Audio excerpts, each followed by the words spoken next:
Welcome, guys! Welcome back to my YouTube channel. Yay! And today we are going to be reacting to 3 very scary true stalker horror stories. Damn. These might be bone-chilling. You never know. Stalkers. I don't fuck with stalker horror stories. Hell no. Hell no. Hell no, no, no, no, no. Hell no. I've already been stalked before, so it's another part of my paranoia. So, yeah. After this video, I hope I don't get stalked. Yeah. Or any of y'all, either. Yeah. Anyway, please subscribe, turn the notification, and click the bell beside you. Anyway, let's jump right onto it, shall we? Let's jump right onto it, shall we?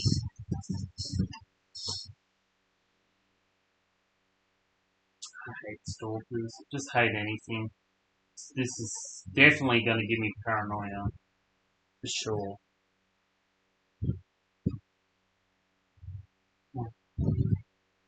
And then I get through stuff.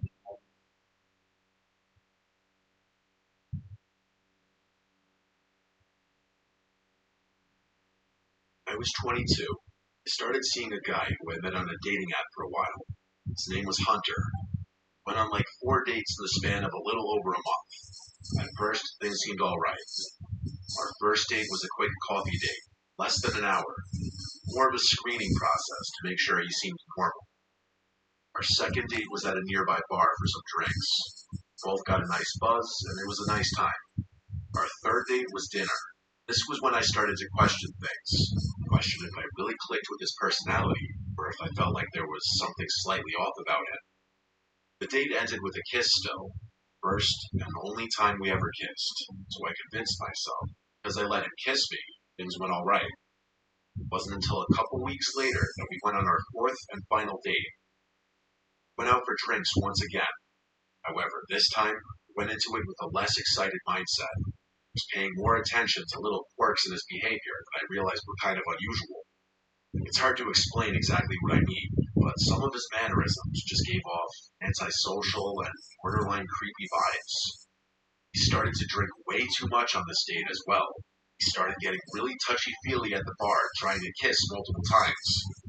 I'm not a fan of PDA, especially not when sitting at a bar with people next to me. What's PDA? Politely turned. What's PDA? Oh, God.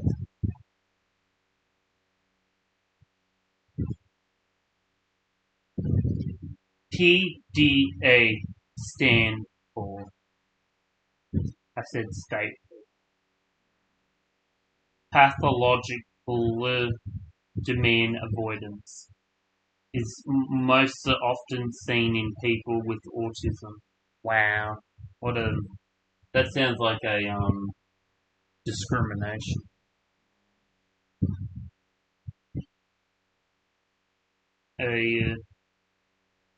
I'm not gonna read all that, but yeah, that sounds discriminating. Down his advances.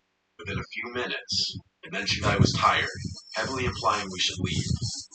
He asked for the check, paid it, and then we grabbed our coats and left. As we were walking to our cars, he stopped me, very bluntly asked me if we could go home together. I said not tonight, I'm tired and have work tomorrow, Hell no. which was a lie. He shockingly kept trying, saying he'd drive me to work tomorrow. Hell no! Now you want me to know where I work? Now you want to know where I work? Red signs! All over the place. This is the thing about stalking, or just people just giving off creepy vibes. Like, they always, like, fixated on that one topic. Like, it's like serial killers. They always fixated on killing people. It's like they have nothing better to do. Like this is their whole fixation. It's like they're pretty much their career. Now, some people love YouTube. Some people like singing. Some people like, this and this. This is their career. This is their career, murdering people. It's not a career. But what I'm trying to get at is, like, people get so it's like stalking. It's like stalking's a big, you know, cool thing for them. Like, oh, let's go stalk some people and let's make this my whole life story. Like, why? Like, find something better to do. Whether he was drunk or not. I also wasn't a fan of him drunk driving. Yeah, and he's gonna find out where you I were. made the decision at that point that I wouldn't see him again. I went to my car in the parking lot across the street, started driving home slowly, just because I had a couple drinks in my system. I wasn't drunk, but I was still very cautious. I was also overly alert of my surroundings, looking around for cops, which perhaps is why I picked up on the fact that the same car was behind me still after I made at least 3 turns. Hell no. At a certain stoplight, I realized it looked like Hunter's car. I texted him, "Are you following me?" He texted back pretty quickly, saying, "Yes, I just want to make sure you get home okay." I called him, but Also, how are they texting while driving? That doesn't make sense. Mr. Nightmare, you're not making sense with your videos. How does it? pick up. Unless he, like, This was so voicemailed weird. it or something. Quite frankly, like, he creepy. talked through the thing. I pulled over and texted him to stop following Okay, me. they're Fine. pulling over. He stopped in the middle of the street for a second, presumed to read my texts, and then he drove off past me. He didn't text back, not until I got home and was in bed. He said as follows, "I hope I didn't weird you out tonight. Sorry I got so drunk. Next time we should do something a little more low-key, like dinner at my place or something." Hell no. I didn't answer. So the next You want morning, me to be a sex followed up with, object? "Oh no, is the vibe dead?" I still decided to wait a bit. I love how I'm a bit more I'm a bit more observant lately. I love how I hope I didn't weird you out. I love how Alexa, shut up. I love how it says 4:08 p.m. What, did you have a lunch date or something? I thought it was a dinner date. I love how it says 4:08 p.m. Okay, whatever. Sorry I got so drunk. Next time we should do something a little more low-key, like dinner at my place or something. I didn't answer. So the next morning, he followed up with, "Oh no, is the vibe dead?" I still decided to wait a bit to respond. Not even 2 hours later, he sends me a question mark. So I decided to reply now before it got worse. I said, "Hey, I had a great time getting to know you, but I just think our personalities don't click that much. Also, really just want to focus on myself right now. I hope you understand." After this was when the angry text started coming in. The worst of which being, "No, I don't understand. You strung me along for 4 dates to tell me that? How about you pay me back half of everything I bought for you then?" Or a few other angry texts that involved personal information, so I'm not going to include them. They were enough to prompt me to block him. I thought this would be the end of it. Then I started receiving no caller ID phone calls non-stop. I ignored all of them, until he finally seemed to get the message and stopped. Next day, my parents weren't home. I got home from work to find a bouquet of flowers on the stoop along with a card. Hell The card no. was an apology from Hunter, asking for a second chance. Hell no. Second chance, my ass. He somehow knew where I lived. That Yeah, disturbed me. It hit these stories with people just knowing where you live, yeah, that's disturbing. If I saw some flowers at my doorstep, from some person I just went on a date with, and I barely know this person, like, I'd be calling the police saying, this guy is borderline stalking me now. He's literally bringing like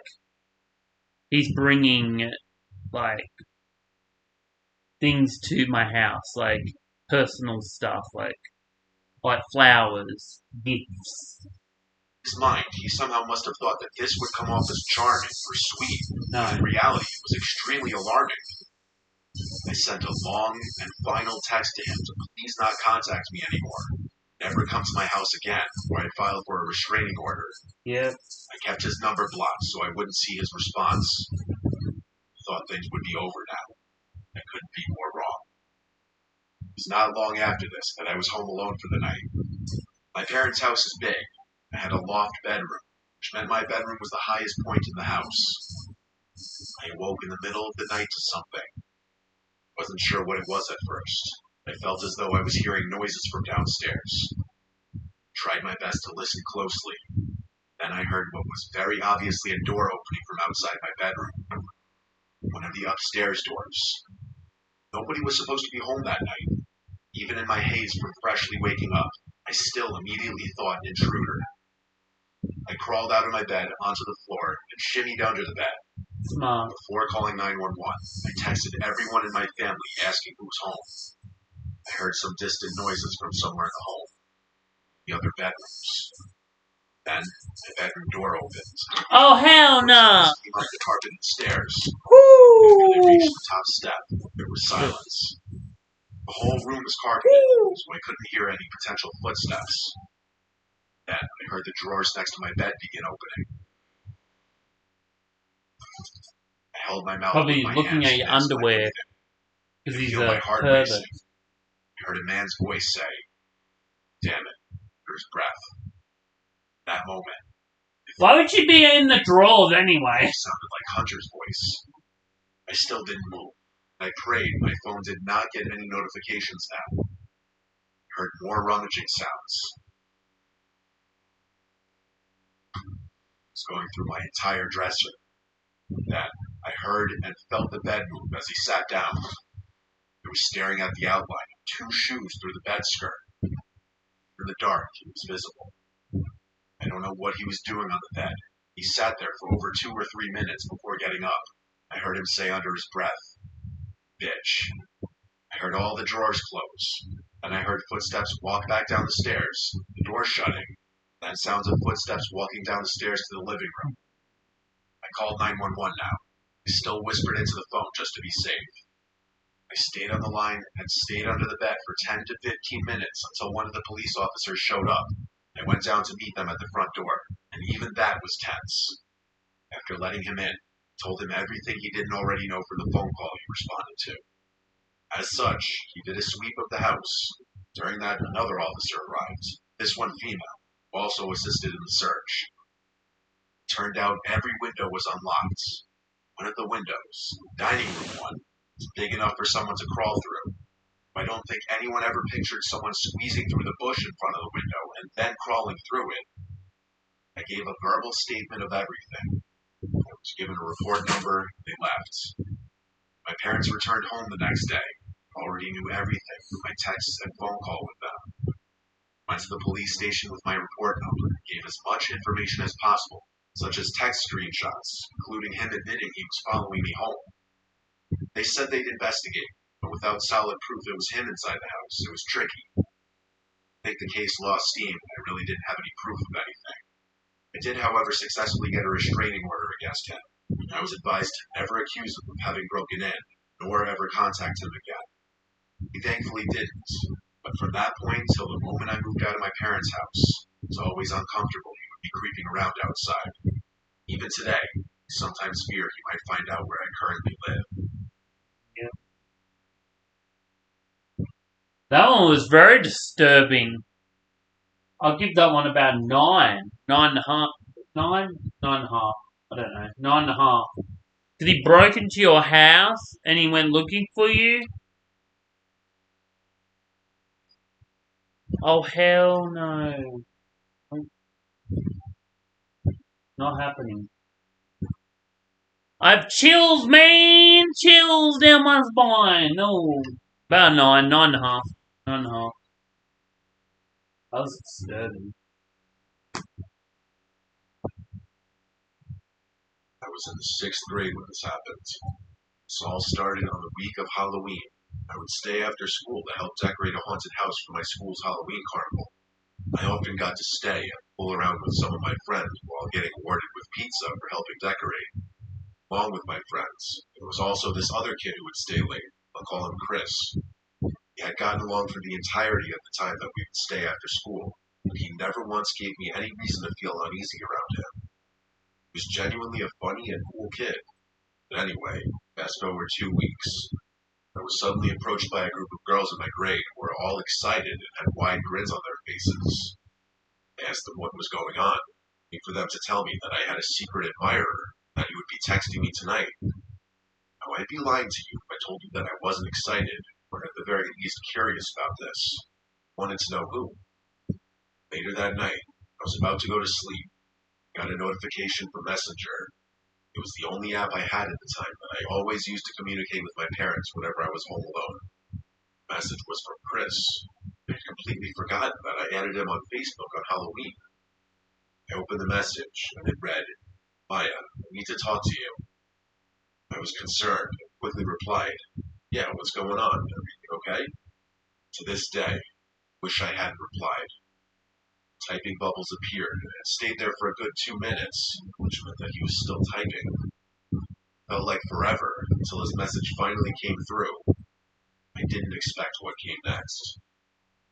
Long paragraph confessed his love for me, how I've been driving him crazy since Halloween.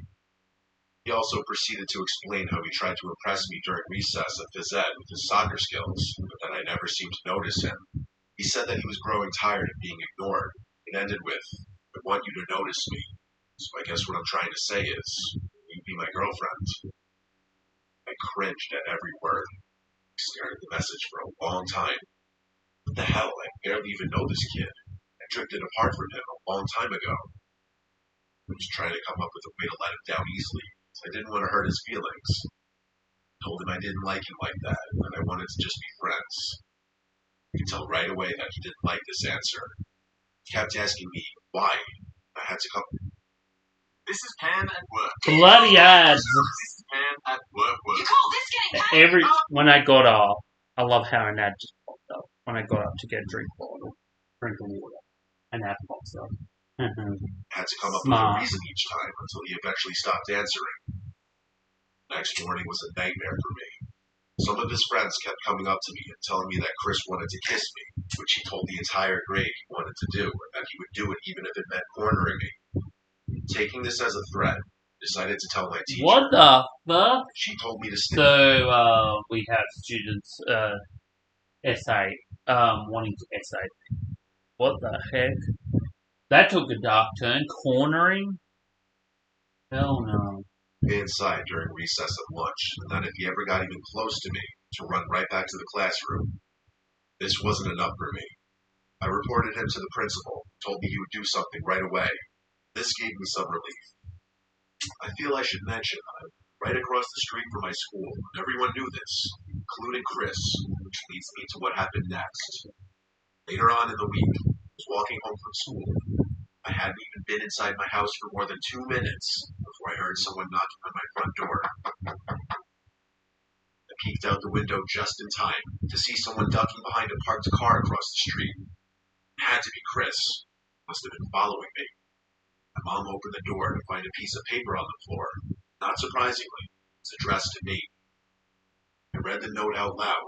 It said there was a surprise waiting for me under the Cadillac in my driveway, which at the time belonged to my Hell brother. no. My mom went to check. Find nothing. It was after this day my brother's Cadillac stopped working. I still have no idea what Chris did to the car. My brother was forced to sell it. He probably popped its tire. We probably, did something. What are they called? I don't know. I've got 88. I've got intellectualness at the moment, so my brain's just tired. Fortunately, my nightmare doesn't end there. I was constantly harassed by Chris's friends, telling me to give him a chance and that he would treat me right. There was even a moment when I caught Chris taking a picture of me walking home. What the hell? The only reason I saw him was because I barely heard the sound of an iPhone camera behind me. Who knows how many photos of me he had on his phone. Every morning, I woke up to a message from him, something along the lines of, I can't wait to see you at school, or I bet you'll look beautiful today.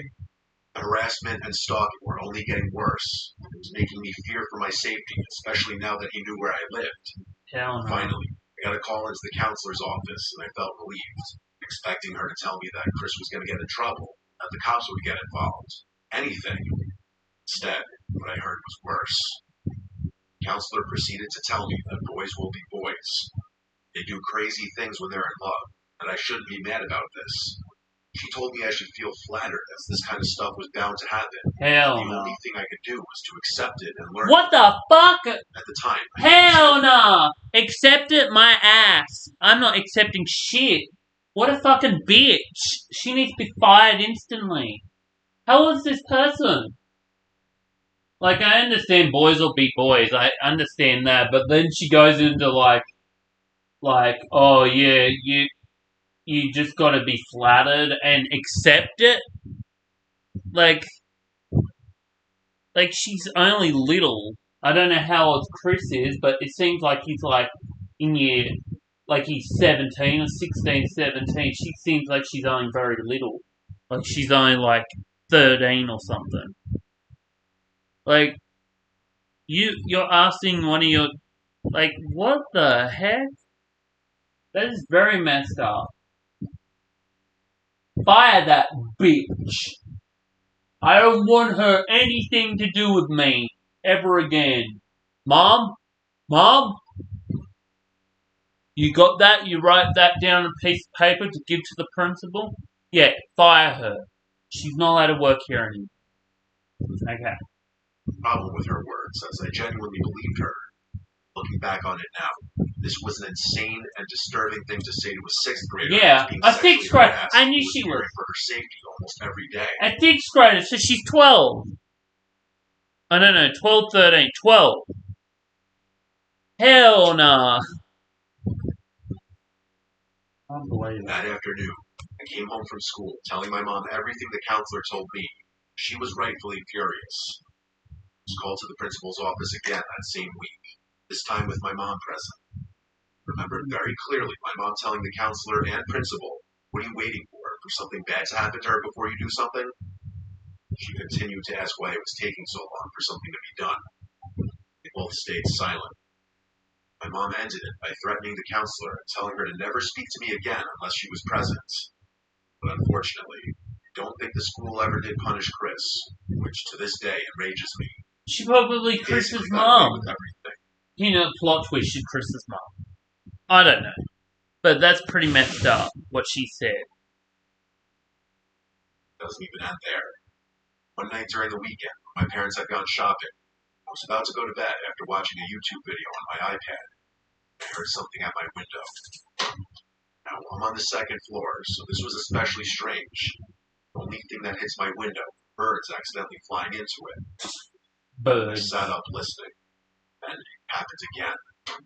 It sounded as if someone had thrown something at the glass. It happened again. There were consistent thuds, and it was starting to freak me out. I finally got the courage to get up from my bed and see what it was. My heart dropped into my stomach. I opened the curtain and looked down to see Chris holding a handful of rocks, looking up at my window. He somehow had managed to figure out which window was mine. He was about to throw another when he noticed me. I could ever so slightly see that he was saying something, but I didn't stop to see what. I remember going to see if every window and door was locked, and thankfully everything was. When I returned to my room, I received 4 messages from Chris. "Why did you leave? Just want to talk. Sorry, all I wanted was a kiss. Please forgive me. You are not who I thought you were. Bye." I blocked him after that. Thankfully, I never had another incident, though I had to see him throughout the entirety of my school years, 6th grade to senior year. The last thing I heard about him was that he was arrested. God only knows for what. The saddest and scariest part of my story, though, is the fact that a counselor was comfortable with telling me that this kind of behavior was a compliment and a learning experience for me as a girl.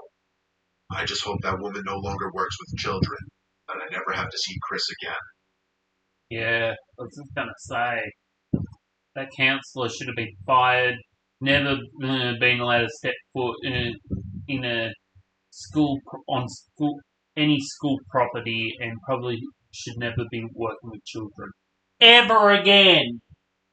Like, you don't say that. Like, maybe when they're older, like, they're a little bit different, but like, yeah, especially like since he was saying like, she probably went into saying like, oh, he told me that he was gonna corner me. that was at the start of the video, and then now you're saying, like, oh yeah, you boys will be boys. Like, I understand she's saying boys will be boys, but I can't believe that she said that, to accept it. Like, that's fucked. I feel bad for this girl. And that's, this is just messed up, and I don't really want to get into things, because I will start controversy on YouTube, and I don't really want controversy on YouTube. I'd probably start controversy. But yeah, I have opinions, and I think that this is wrong. You know, just like I think personally, in my opinion, this is just my opinion. But I think, consenting age for sex should be 18, legally 18, because you have 16-year-olds sleeping with 20-year-olds. It's quite common. And it makes things problematic. It makes things not look good for the 20-year-olds. It doesn't make things look good in just the situations. It's pretty disgusting. Yes, I know it's illegal to sleep with a 16-year-old when you're over 18 years old, but in my opinion, when you're 18, you have full control now. You're literally at legal age to sleep with anyone. When you're 16, you don't know who you're going to be sleeping with. You might think this is a 17-year-old, but they're 20 years old. It's the problem with this fucking universe. They don't know right consenting ages for things, or they don't know how to run a fucking country very well. That's why you need, like, multiple people to help them. I don't like politics. I don't like talking about politics. It makes me want to strangle. You know what I mean? Just fuck everyone half the time. Why get yourself a dog or a cat or whatever animal that you love? Get yourself a dog. Most people love dogs, but fuck you. People need stuff in their head.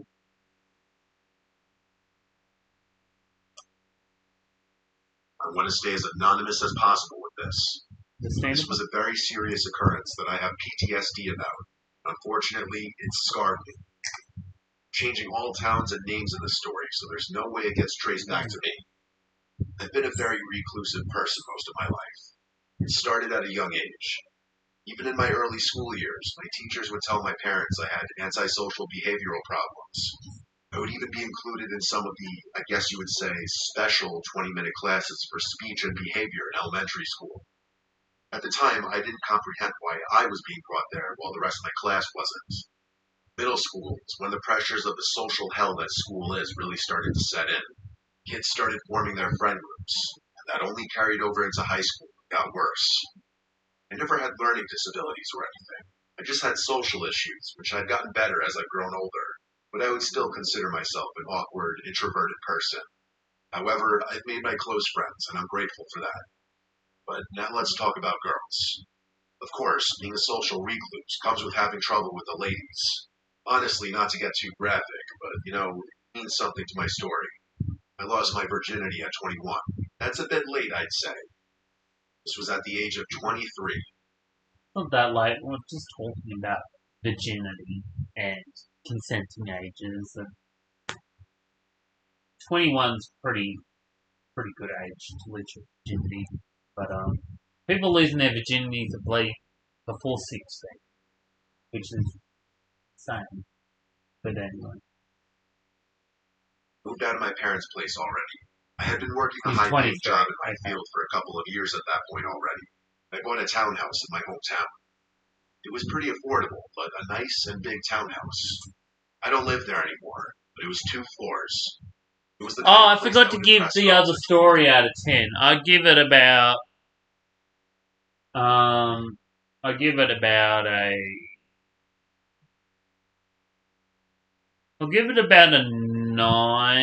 it 8.5. I'll give it a 9 just for that school counsellor. I'll give the Chris bit like an 8.5. But that school counsellor definitely, no, it was very disturbing. what she probably was Chris's mom. I'm just saying, like, if she was to say all that thing, she's probably defending her son. Plot twist, you probably don't even know about it. If you owned it. So Well, one day swiping someone on probably. Tinder, matched a pretty decent looking girl. I'll call her Emily. Went on a date at a nearby restaurant for dinner. I was a little in my head, thinking she was judging me or I was acting awkward. By the end of it, felt like she'd never want to see me again. But when I was in bed after getting home, she told me she really liked me and had fun. I was ecstatic, honestly. So we went on the second, third, and fourth date, and honestly, things felt great after I got out of my head. We became boyfriend-girlfriend fairly quickly. Honeymoon phase didn't last forever. When you first start seeing someone, you get excited anytime they text or call you. You crave the attention because ideally it's a two-way thing. But slowly, I started feeling as though she was texting me maybe a bit too much. At all times of the day, she'd ask where I was, if I was doing something, or perhaps took my time in responding. She'd call me or send question marks to follow up. One day when we were on the couch, she demanded we share our locations with each other. Hell no. I wasn't thrilled about this, even though I had nothing to hide. I did it anyway. So we're a couple months into the relationship. Location shared. This is where things went really sour. She'd start asking me why I was at Phil's house and not answering her texts. It got so bad that one night when I was with Phil and my friend Mark in Phil's basement on a Friday night, she actually showed up to his house. Phil's mom walked Emily downstairs. She didn't even hide the fact that she was pissed at me.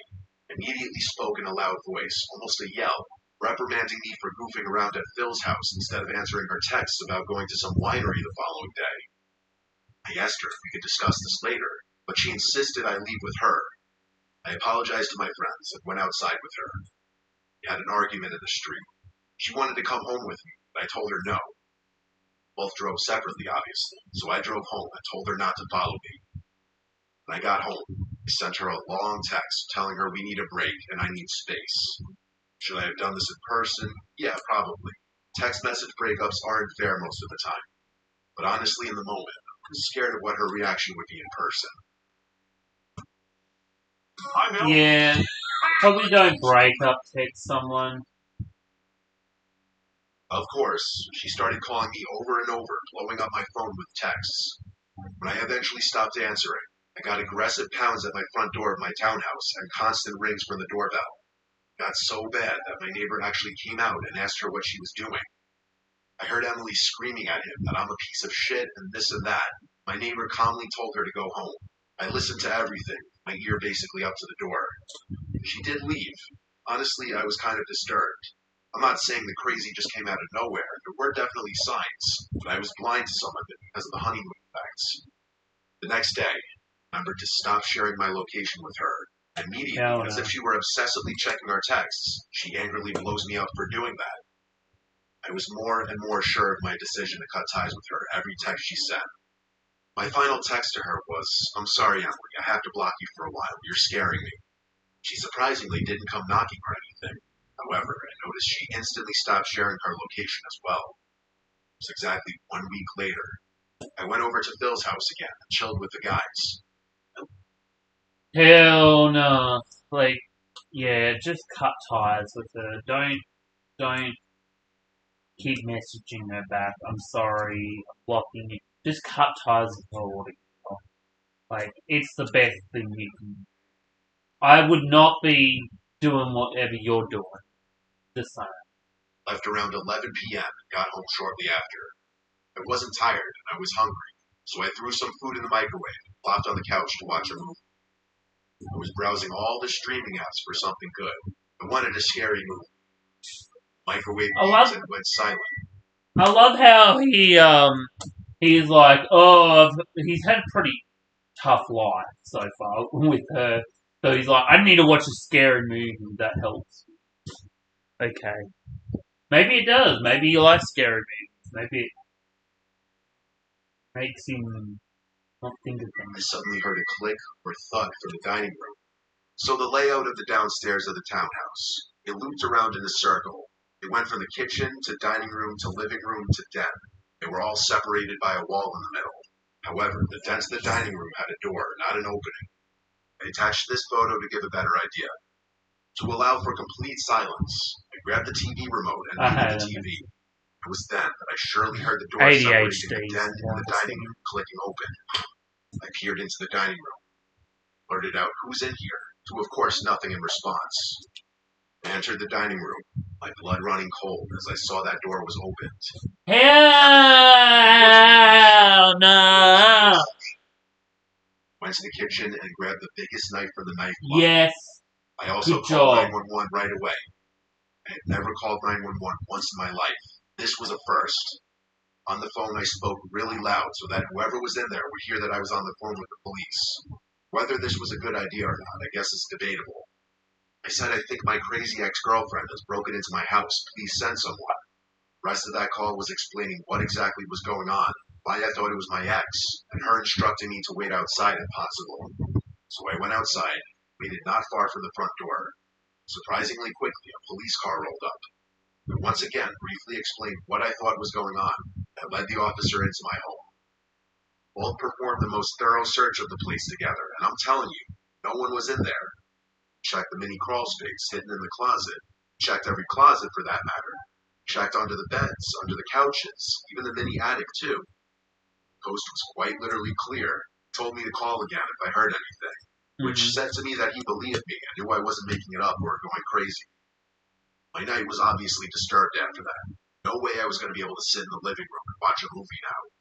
I ate my food, which had been sitting in the microwave, went up to my room and locked the door.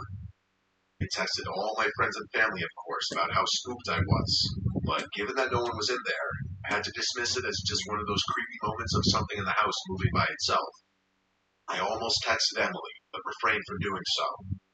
Took a melatonin. From what I remember, I quickly drifted off to sleep surprisingly. However, I'm a light sleeper. Something caused me to wake up. I didn't know what it was, but something in the room felt off. Checked my phone, and I had a bunch of texts from a random number. That must have been holding me up. I quickly realized it was Emily. In short, without reading the paragraph she sent me, she was stating how sorry she was and that she wanted to talk. She was begging me to see her to talk tomorrow in person.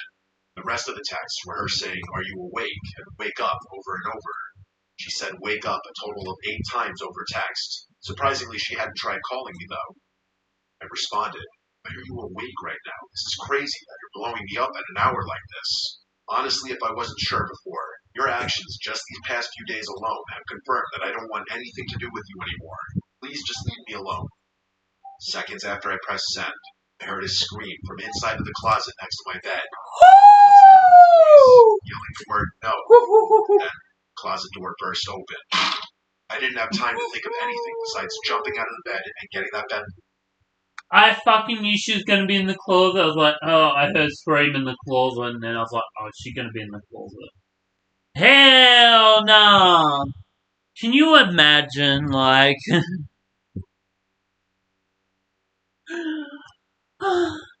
Can you imagine if you saw someone, if you were just minding your own business, like, or you're just sleeping, you're like, and then you woke up and you text someone, and then they're like, or let's just say they were like, I'm in your closet, and then they come bursting out like, ah! Or can you imagine she had a knife with her, and she started going like this, ah! I'd be out of there. That would be like, poop my pants. And wee and poop my pants. No, that'd be a nightmare. A hell no. Bone chiller! The door open and getting out of the room. It wasn't locked anymore, mind you. Once out of the room, I pushed the door shut and held it shut. She tried opening the door. She didn't just try opening it, though. She started stabbing the door, and I saw the knife she was wielding piercing through my side. Hell no. I decided to scream baby. So she had a knife with her as well. Instead of something like, "You're sick and you need help." When I said I loved her, she stopped and calmed down. What the I took hell? this moment to call 911 again silently, while still holding the door shut. This moment, we spoke through the door to each other while I had 911 on the line. I came up with some bullshit on the spot that I was going through a rough time right now. that I loved her and was planning on getting back with her. She said in a frantic voice, "That's all I wanted to hear. Why couldn't you just be honest with me?" She asked me to open the door.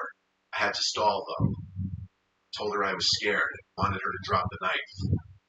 Eventually, she agreed, and I told her to throw it across the room so I could hear it land. She did so. I heard the clang of the knife ricocheting off the wall and onto the floor. So what I did next, I yanked the door open and tackled Emily to the floor. She screamed and fought and went hysterical. I didn't care. Damn. I held her down. Heroic moment there. Which was still connected to 911. I held her down all the way until the police arrived. To my surprise, the police literally kicked the front door down. It was so loud it could be heard over Emily struggling all the way upstairs. Police entered the room quickly. A surprising amount of police, actually. Emily was put in cuffs quickly. She was hysterically crying. I think the only reason I wasn't crying was because I was in such shock. This was the worst, most scarring night of my life. Nightmare didn't end there, though. There was such a long and serious legal process that followed as far as getting Emily convicted. I never wanted my name or any info to be out there on the internet to end up on one of those crime YouTube channels, so I've been careful about leaking too much information that could get back to me. Emily's in prison for some very serious charges. No part of that makes me happy. This was someone I spent a little chunk of my life with more or less every day. Someone I thought I loved. Someone who tried to kill me. She was not right in the head, and it still pains me how oblivious I was. Not only because of how infatuated I became at first, but because of my own lack of self-confidence to a degree that I was so focused on impressing her at first that I didn't even pay attention to certain alarming behaviors on her part early on. I know this will stick with me forever. Honestly, even if anonymously, feel good to get the story out there finally. It's chosen to be read. Well, you gave that story to Mr. Nightmare. That's all I can tell you. Oh, damn. Damn. That's straight in trouble.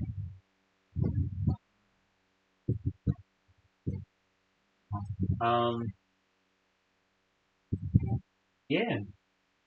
That was, very disturbing. That one was about a 10 out of 10. That one was so disturbing. Probably a 9.5 out of 10. Still very disturbing. Just that.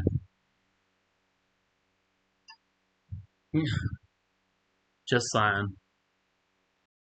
Yee!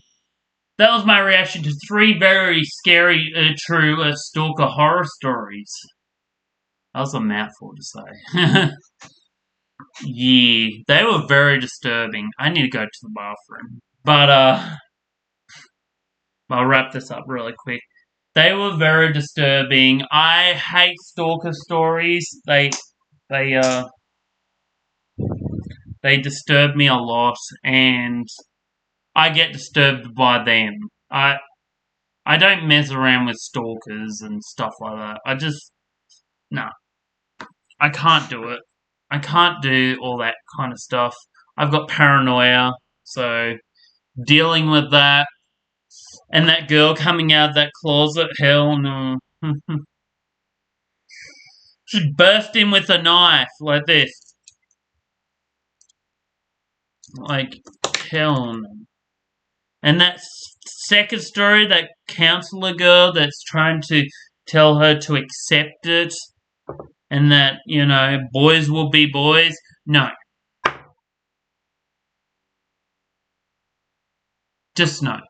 Like, hell no. But yeah, that was my reaction. And the first story was very scary too. Yeah. But yeah, that was my reaction. But yeah. Anyway, please subscribe, turn notifications, and click the bell beside you. I love you guys so much. Thanks for watching. Bye.